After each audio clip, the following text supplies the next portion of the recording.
Hi friends, welcome to Lohimo Vlogs. இன்னைக்கு நம்ம என்ன பார்க்க போறோம்னா ஆப்பமும் கடலைக்கறியும் தான் பார்க்க போறோம். இப்போ நான் எப்படி ரெடி பண்றேன்னு பார்க்கலாம் வாங்க. ஆப்பத்துக்கு வந்து மாவு ரெடி பண்ணி வச்சிருக்கேன். இப்போ கடலைக்கறி ரெடி பண்ண போறோம். அதுக்கு கடலையை வந்து வாஷ் பண்ணி வச்சிருக்கேன். சரி ஒயிட் சன்னா கொஞ்சமா இருந்தது அதையும் சேர்த்து ஊற வச்சிட்டேன். இப்போ வந்து நம்ம கடலையை குக்கர்ல சேர்த்துக்கலாம். இப்போ நமக்கு கடலை வேகிறதுக்கு தேவையான அளவு தண்ணி சேர்த்துக்கலாம். கடலைக்கு தேவையான அளவு தண்ணி சேர்த்தாச்சு. இப்போ கொஞ்சமாக உப்பு சேர்த்துக்கலாம். இதோடவே கொஞ்சமாக மஞ்சத்தூள் சேர்த்துக்கலாம். இப்போ வந்து குக்கர் மூடி போட்டு வச்சாச்சு. ஒரு 5 விசில் விட்டு வேக வச்சு எடுத்துக்கலாம். 3 டேபிள் ஸ்பூன் வந்து தேங்காய் எண்ணெய் சேர்த்துக்கலாம். இப்போது தேங்காய் எண்ணெய் நல்லா காஞ்ச உடனே இப்போ ஸ்பைசஸ் எடுத்து வச்சுருக்கேன். இதுக்கு தேவையான ஸ்பைசஸ் வந்து ஹோல் கரம் மசாலா, பிரியாணி எல்லாம் கொஞ்சம், பட்டை ஒரு துண்டு, 2 ஏலக்காய், 2 கிராம்பு. இப்போ நம்ம எண்ணெய் காஞ்சிட்ட உடனே இதை அதில் சேர்த்துக்கலாம். எண்ணெய் காஞ்சிடுச்சு. இப்போ ஸ்பைசஸ்லாம் சேர்த்தாச்சு.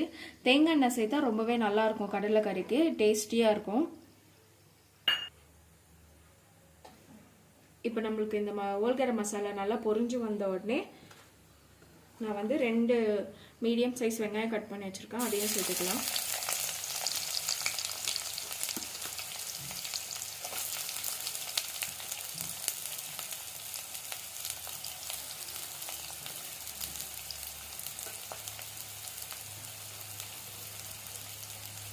ஒரு கொத்து கருவேப்பிலை எடுத்து வச்சுக்கேன். அதையும் சேர்த்துக்கலாம். 2 பச்சை மிளகாய் இந்த மாதிரி கீறி வச்சிருக்கேன். அதையும் சேர்த்துக்கலாம்.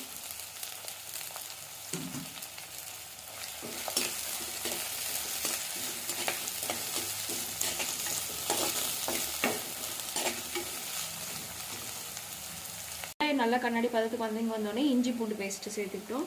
அதோடவே தக்காளி கட் பண்ணி வச்சிருக்கிற தக்காளி, ஒரு மீடியம் சைஸ் தக்காளி கட் பண்ணி வச்சிருக்கேன். அதையும் சேர்த்துக்கலாம். தக்காளி வந்து கொஞ்சமாக சேர்த்தா தான் நல்லாயிருக்கும்.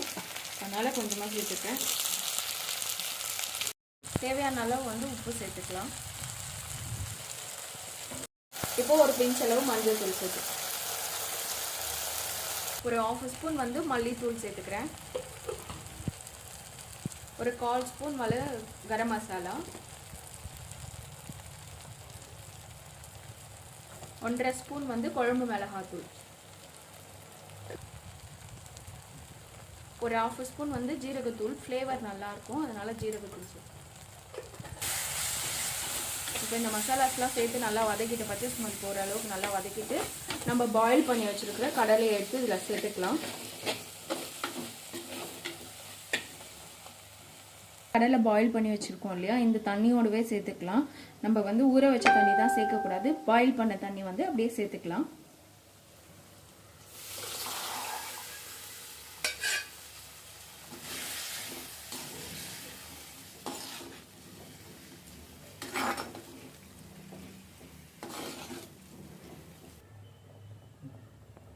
இப்போ இது வந்து ஒரு 2 கொதிச்சு வந்த உடனே நம்ம தேங்காய் அரைச்சி ஊற்ற போகிறோம்.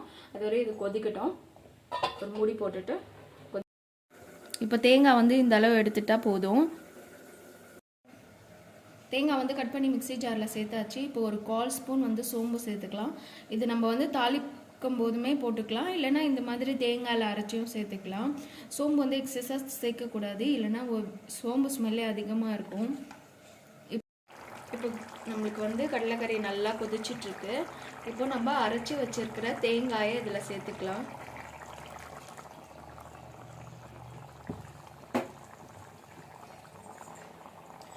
இப்போ வந்து தேங்காய் சேர்த்தாச்சு.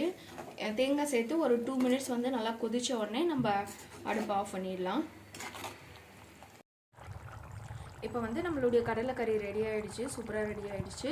நீங்கள் வந்து உங்களுக்கு இன்னும் திக்னஸ் தேவைன்னா நீங்கள் கடலை இப்போ வேக வச்சுருக்கீங்க இல்லையா, அதில் வந்து கொஞ்சமாக ஒரு கைப்பிடி அளவு எடுத்து அதை மிக்சியில் போட்டு அரைச்சி இதில் சேர்த்திங்கனாமோ கடலைக்கறி வந்து டேஸ்டியாகவும் இருக்கும், இன்னும் திக்னஸும் இருக்கும்.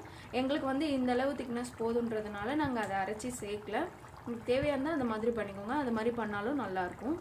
அவ்வளோதான், நம்மளுடைய கடலைக்கறி ரெடி ஆகிடுச்சு. இப்போ நம்ம அடுப்பு ஆஃப் பண்ணிக்கலாம்.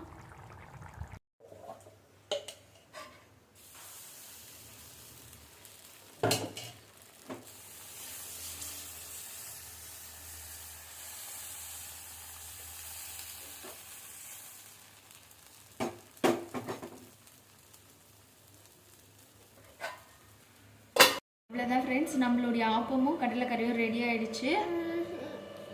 ஓகே, வீடியோ பிடிச்சிருந்தா லைக் பண்ணுங்கள், மறக்காமல் சப்ஸ்கிரைப் பண்ணிக்கோங்க. அது அப்புறமா விலாகில் கடைசி